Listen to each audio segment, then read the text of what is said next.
एक बार की बात है, कुछ लोग परम पूज्य गुरु महाराज साहब के पास आए और उन्होंने परम पूज्य गुरु महाराज साहब से पूछा कि प्रभु, साधना तो आपने बहुत उच्च कोटि की दी है, इसमें कोई संदेह नहीं है, लेकिन हम लोग आपसे एक बात और जानना चाहते हैं कि ये जो साधना है, ये जो क्रिया है, इस क्रिया की सफलता का राज क्या है? अगर इससे भी संबंधित कोई मार्गदर्शन कर देते तो हमारे लिए बड़ा ही सहज हो जाता, आसान हो जाता। परम पूज्य गुरु महाराज साहब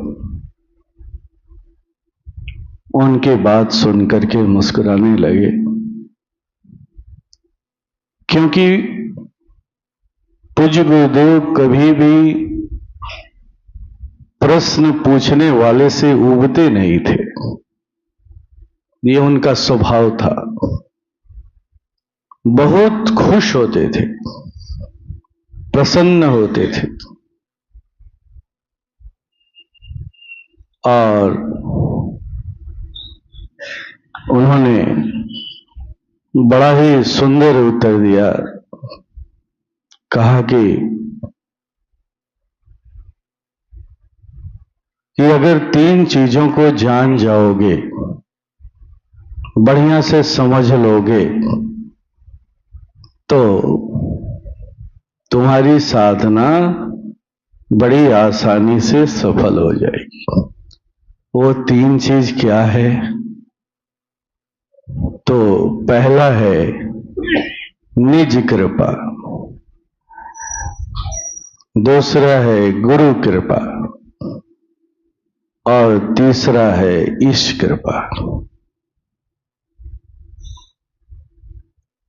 इन तीनों चीजों को अगर तुम समझ जाओगे तो रास्ता बड़ा ही सरल हो जाएगा, आसान हो जाएगा।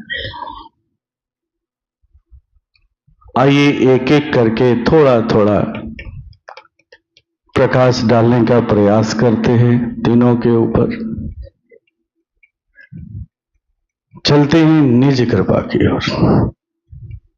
निज कृपा क्या है?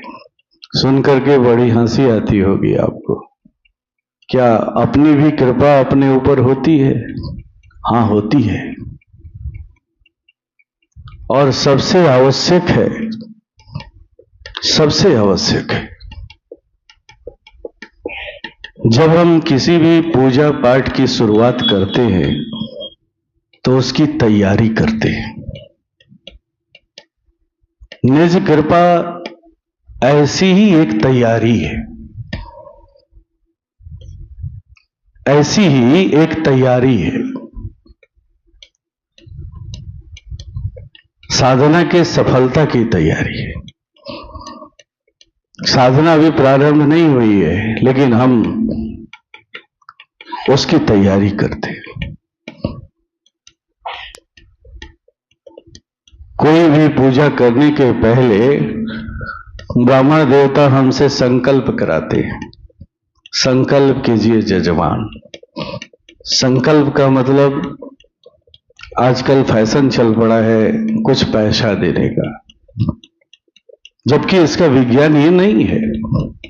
संकल्प का मतलब होता है निर्णय लेना, स्वयं के प्रति एक कमिटमेंट करना।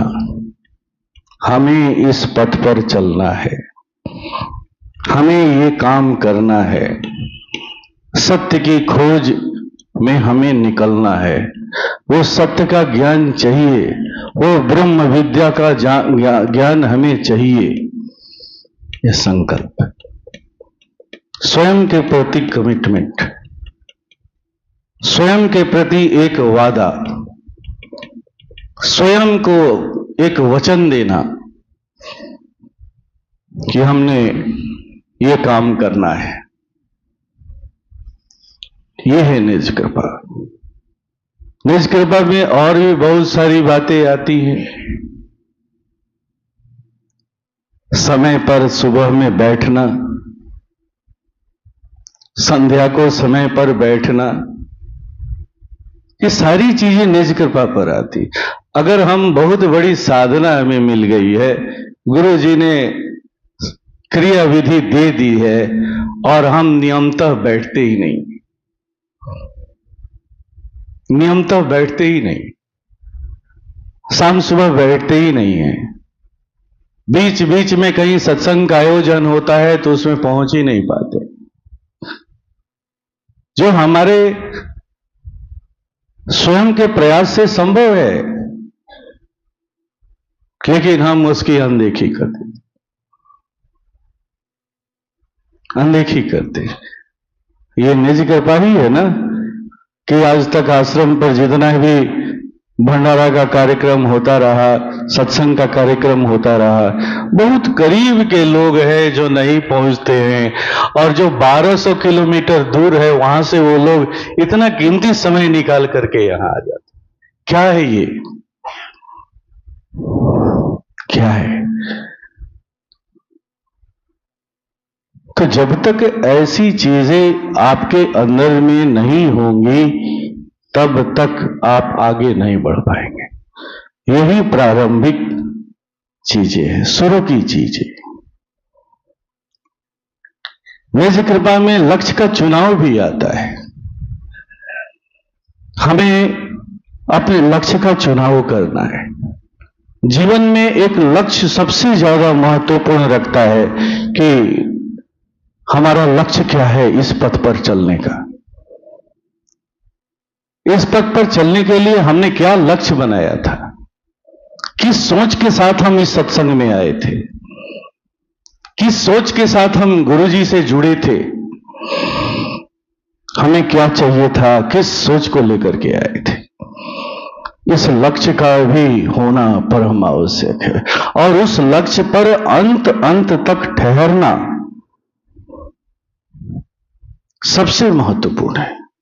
क्योंकि जब हम चलते हैं तो कई बार ऐसी बातें आती हैं, आंधियां आती हैं, तूफान आते हैं, जहां हम अपने लक्ष्य को बदल देते हैं। लक्ष्य हमारा बदल जाता है, सत्संग का उद्देश्य ही बदल जाता है, और जो हमें सही परिणाम मिलना चाहिए था वो परिणाम नहीं मिल पाता है। बड़ा ही सुंदर एक उदाहरण है जो महाभारत का उदाहरण है, कर्ण का जीवन। कर्ण के जीवन पर जब मेरी दृष्टि जाती है तो मुझे बड़ा ही तरस आता है। इतना महान व्यक्तित्व जिसके सामने दूर दूर तक कोई ऋषि मुनि संत महात्मा भी दिखाई नहीं देते हैं, कोई नहीं दिखाई देता है, लेकिन उसके जीवन में उसने जो लक्ष्य बनाया था वो लक्ष्य कब बदल जाता है वो समझ ही नहीं पाता है। कर्ण का अवतरण किस लिए हुआ था? तो समाज में समानता को पैदा करने के लिए। जब कर्ण को भगवान अर्जुन का बाण लग जाता है, वो मृत्यु शैया पर होता है, तो उसकी दृष्टि अपने पूरे जीवन पर जाती है। अक्सर ऐसा होता है, अंत समय में अपने कर्मों पर दृष्टि जाती है, वो चिंतित होता है कि हमसे भूल कहां हो गई, और भगवान कृष्ण उसके करीब जाते हैं। भगवान कृष्ण से पूछता है, माधव, मैं आज तक ये समझ नहीं पाया कि मुझसे भूल कहां हो गई। भगवान कृष्ण समर्थ गुरु है। वो उत्तर देते हैं कि कर्ण, तुमसे कहीं भूल नहीं हुई, बल्कि एक ही भूल हुई है तुम्हारे जीवन में। वो क्या है? तो तुमने जो लक्ष्य चुना था अपने जीवन के लिए, जो लक्ष्य बनाया था, उस लक्ष्य से तुम कब बिछुड़ गए तुम्हें समझ में ही नहीं आया। समझ में ही नहीं आया। कर्ण का अवतरण किस लिए हुआ था? तो समाज में समानता पैदा करने के लिए। तुमने बेड़ा इसलिए उठाया था कि केवल एक विशेष वर्ग ही धनुष नहीं उठा सकता है, दूसरे लोग भी धनुष उठा सकते हैं। तुम्हारा यह संकल्प था।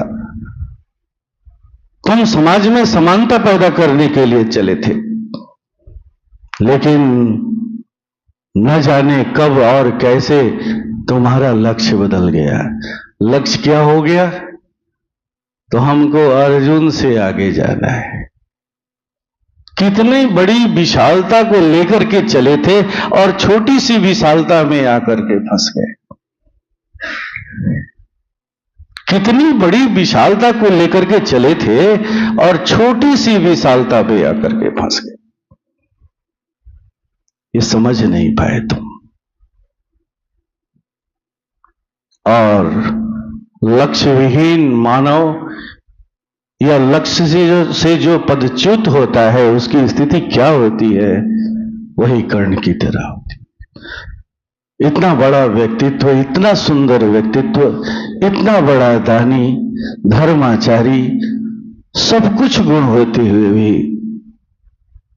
कुछ दूषित लोगों के संगति के वजह में आकर के न जाने उसका लक्ष्य कैसे बदल गया, वो समझ नहीं पाया और जो उसकी गति हुई आप जानते हैं। तो यह है लक्ष्य का चुनाव, बहुत महत्वपूर्ण रखता है आपके जीवन में।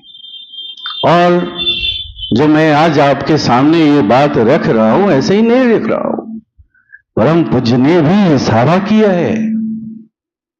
उन्होंने 5 यम दिए, 5 यम। ये 5 यम क्या है? तो लक्ष्य तो है। कहा कि इसे चुनो, इनमें से एक को अपना लक्ष्य बनाओ, तब इस रास्ते पर चलो। ऐसा नहीं है कि पूज्य गुरुदेव ने सजग नहीं किया है।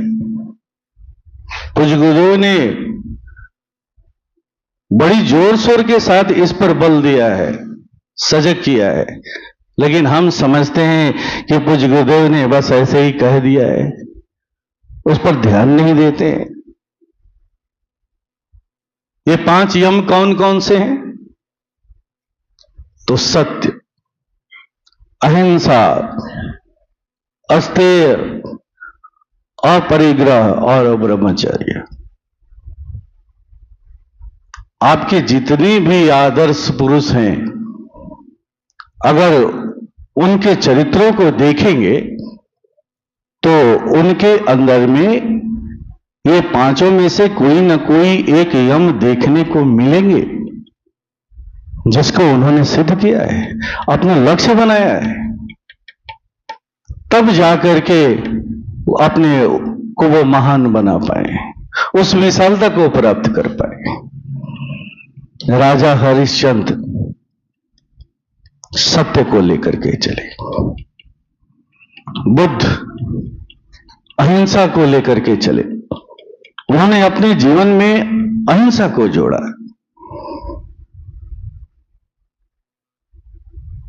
अस्तेय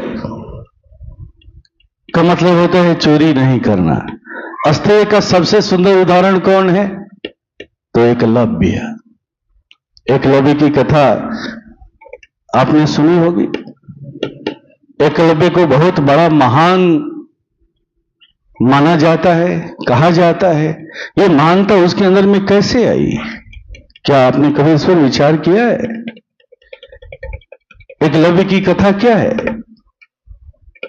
तो एकलव्य को धनुर्विद्या सीखना है। वो द्रोण के पास जाता है, द्रोण नकार देते हैं।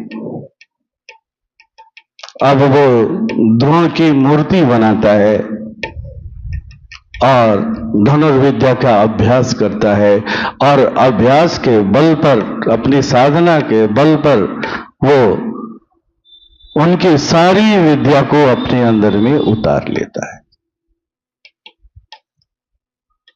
बहुत सारे लोग यही जानते हैं कि एकलव्य की महानता इसी बात में है कि उसने इस विद्या को उतार लिया, लेकिन एकलव्य की महानता यहां नहीं है।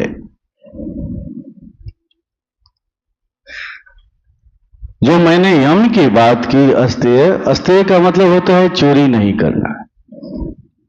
और अध्यात्म विद्या में, अध्यात्म के मार्ग में बिना इजाजत गुरु का ध्यान भी एक प्रकार से चोरी ही माना जाता है। इस बात को याद रख लीजिए। इसीलिए ध्यान सीखने के पहले गुरु और शिष्य के बीच रिश्ता बनाने की परंपरा रही है, उसकी स्वीकृति लेने की परंपरा रही है। इसे चोरी माना जाता है। और द्रोणाचार्य इसी की दलील देते हैं, और जैसे ही ये दलील देते हैं एकलव्य तुरंत स्वीकार कर लेता है, स्वीकार कर लेता है। ये स्वीकार भाव से महान बनाता है। स्वीकार करता है कि हां, हमने चोरी की है, हमने चोरी की है, एक चोरी है, और अपनी अंगूठा को उसके एवज में दान करता है। तो ये है अस्तेय। अगर एकलव्य चाहता तो स्वीकार नहीं करता, क्या कर लेते? तो इतना समर्थ हो चुका था कि उसके धनुर्विद्या के सामने दूर दूर तक कोई खड़ा नहीं होता। क्या कर लेते? समर्थवान था। लेकिन समर्थवान होते हुए भी वो सच्चाई को स्वीकार करता है, स्वीकार करता है। स्वीकार भाव उसके अंदर में, ये एकलव्य को महान बनाता है। अपरिग्रह, चौथा यम। अपरिग्रह का सबसे सुंदर उदाहरण है भगवान शिव। अपरिग्रह का मतलब होता है अनावश्यक चीजों को इकट्ठा नहीं करना। उनके जीवन में यही देखने को मिलता है। और इसका मतलब एक और होता है, हमेशा वर्तमान में रहना। अनावश्यक चीजें कहां कहां रहती हैं? तो जब हम भूत में रहते हैं या भविष्य में रहते हैं।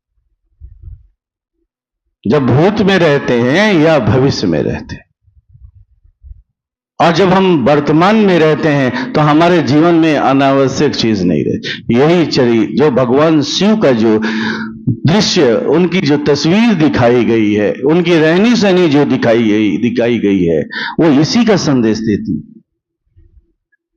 संसार के सारे लोगों को वो सब कुछ दे रहे हैं, लेकिन उनके पास केवल सीमित चीजें हैं जो उनके लिए आवश्यक है, उससे अधिक नहीं है, अधिक नहीं।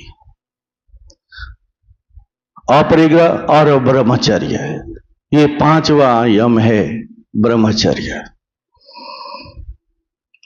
ब्रह्मचर्य का मतलब हम लोग शारीरिक ब्रह्मचर्यता को लेकर के चलते हैं, लेकिन ये यहीं तक सीमित नहीं है, इसके आगे भी कुछ है। अपने गुरु के प्रति एक निष्ठ होकर के रहना, जहां हमारी वाणी की भी ब्रह्मचर्यता भंग न हो, हमारी दृष्टि की भी ब्रह्मचर्यता भंग न हो। तो ये 5 पूज्य गुरुदेव ने यम दिए और कहा कि इसे लक्ष्य बनाओ। ये यम नहीं, लक्ष्य है, लक्ष्य। और ये लक्ष्य निर्धारित पूज्य गुरुदेव ने किए हैं। इनमें से एक को चुनो, अपने जीवन से जोड़ो। इन पांचों में से एक को चुनना और अपने जीवन से जोड़ना ही तो निज कृपा है। और फिर ध्यान करो, फिर आगे बढ़ो। जब आगे बढ़ोगे तो गुरु कृपा हो जाएगी। गुरु कृपा बड़ी आसान हो जाएगी। लेकिन हम निज कृपा को ही ठीक नहीं कर पाते हैं, तो गुरु कृपा कैसे हो? कैसे? और जब गुरु कृपा नहीं होगी तो ईश कृपा नहीं होनी ही नहीं है। और गुरु कृपा जब हो जाएगी तो ईश कृपा होनी ही होनी है। आइए इस कृपा और गुरु कृपा पर भी एक छोटा सा प्रसंग सुनाता हूं, तब ये बातें समझ में आ जाएंगी कि जीवन में गुरु कृपा और इस कृपा का कैसा संबंध है। एक बार भगवान विष्णु और लक्ष्मी जी के बीच में बहस हो गया कि लोग मुझे ज्यादा मानते हैं। भगवान विष्णु ने कहा कि नहीं, मुझे मानते हैं, मेरे प्रभाव में ज्यादा लोग हैं। लक्ष्मी जी ने कहा कि नहीं, मेरे प्रभाव में ज्यादा लोग हैं। तो शर्त लग गई। अब लक्ष्मी जी अपना प्रभाव दिखाने के लिए एक गांव के बाहरी छोर पर उतरी। वहां पर पैसे की बरसात शुरू होने लगी। अब जैसे ही गांव के लोगों को पता चला कि यहां तो लक्ष्मी की वर्षा हो रही है, सारे लोग एक एक करके वहां पर चले गए। कुछ दिन पहले भगवान विष्णु वहां अवतरित हुए थे। जब भगवान विष्णु अवतरित हुए थे तो वहां रोज सत्संग चलता था, रोज सत्संग हुआ करता था, रोज लोग वहां इकट्ठा हुआ करते थे। लेकिन जैसे ही लक्ष्मी जी अवतरित हुई उस गांव के दूसरे छोर पर, तो धीरे धीरे लोग सत्संग को छोड़ करके सरकने लगे। पहले 100 लोग आते थे तो 10 लोग कम हो गए, 10 लोग फिर घटे तो फिर और 10 कम हो गए। करते करते सारे लोग जहां लक्ष्मी जी अवतरित हुई थी, क्योंकि वहां तो पैसों की बरसात हो रही थी, अपराध धन मिल रहा था, ऐश्वर्यता मिल रही थी, तो सारे लोग वहां इकट्ठे हो गए और विष्णु जी का जो सत्संग है ना, वो खाली हो गया। लक्ष्मी जी अट्टहास करने लगी, देख लो मेरे प्रभाव को, ये इस कृपा कैसी है, देख लो।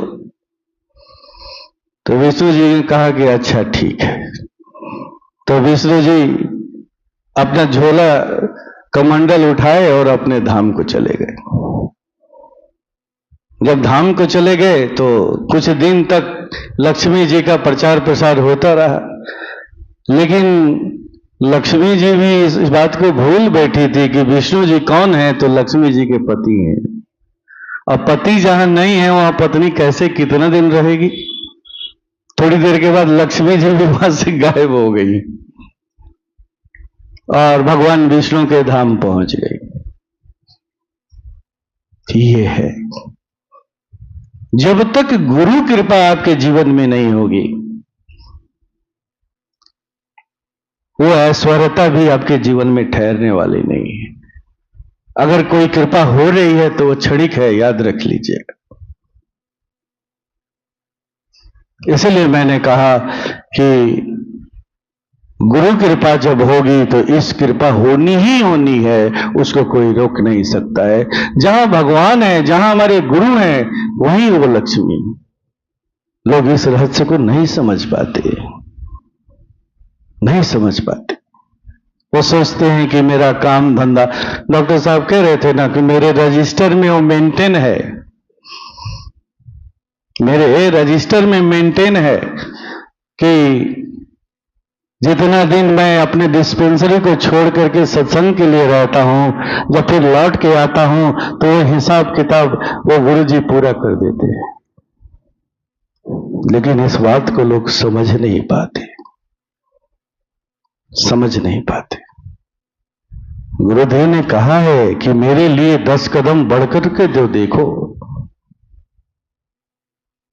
मैं तुम्हारी तरफ 20 कदम बढ़ूंगा। 1 कदम बढ़ो, मैं 10 कदम बढ़ूं। तो पूज्य गुरुदेव ने समझाते हुए कहा कि याद रखना, पहले निज कृपा तब गुरु कृपा। जब निज कृपा करोगे, अपने आप पर कृपा करोगे, सावधान रहोगे, इसके लिए उत्सुकता पैदा करोगे, इसके लिए समय दोगे, इसके लिए सुबह शाम नियमित होकर के जब बैठोगे तो मेरी कृपा होगी ही, आसान हो जाएगी। और जब गुरु कृपा होगी तो इस कृपा कैसे नहीं होगी, वो तो संभव है ही नहीं, होना ही होना है, होना ही होना है। वो तो उनकी पत्नी है, वो कहां जाएंगी। ऐश्वर्यता तो आपके जीवन में उतरेगी ही उतरेगी, ऐश्वर्यता तो आपके जीवन में आपकी कदम चूमेगी ही चूमेगी। तो पूज्य गुरुदेव ने समझाते हुए कहा कि देखो यही सूत्र है, आपको स्वयं के प्रति सजग होना होगा, और जब सजग हो जाओगे तो गुरु कृपा होगी, होनी ही है। और गुरु कृपा होगी तो इस कृपा भी होगी, और साधना सफल हो जाएगी। यही साधना का सफलता का सूत्र है।